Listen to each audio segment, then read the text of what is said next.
I became friends with Chris Schmidt back in 2009 when I started making movies for the Schmidt Dean Gallery.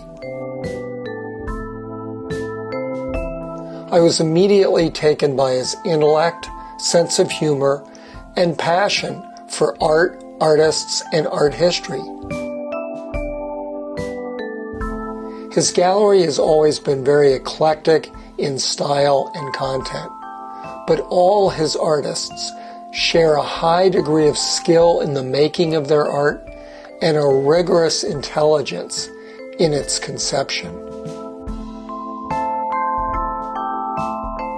Chris himself has been making art on the downlow, but happily I got him to send me some pictures and audio about a new series he's been working on in the past 5 difficult years. My name is Christopher Schmidt. I've been involved in the Philly art scene for 39 years. I'm a painter, and this series started in 2017. The title, In the Blood. It came about in regards to anxieties, personal, political, and social. The personal, which started this series, had to do with a health issue, dealing with blood. To use my imagination to visualize the condition within me, to own it, control it, to manipulate it if possible. But the social and political started to intervene in the series based on the pandemic.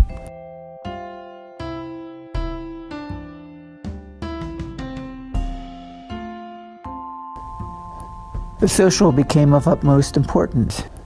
Not only were the people around me at risk, I was at risk, the general health of the country was at risk. And the imagery started to take this on. Political opinion became almost a religious dogma where everything was taken completely on faith. And if you questioned that faith, you were a heretic.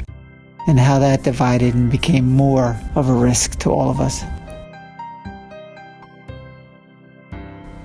A character developed within imagery, and I embodied a lot of meaning into this character. It was the character of death, represented a lot of times by a skull. And this character was placed into situations magnified and manipulated by the internet. The death of critical thinking, the death of disagreement, the death of expertise, the death of institutions, the death of social interactions, the death of religious conviction, the death of honor. All these things were embodied in this image.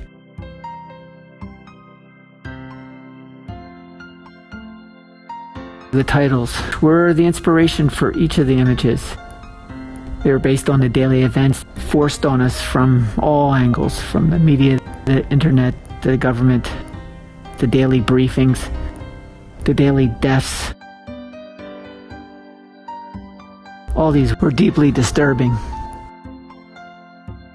And one had to do something. One felt a need to cry out. And so this is what these images are, a documentation of one person's travels through this time of unbelievable disruption, tragedy, and sorrow.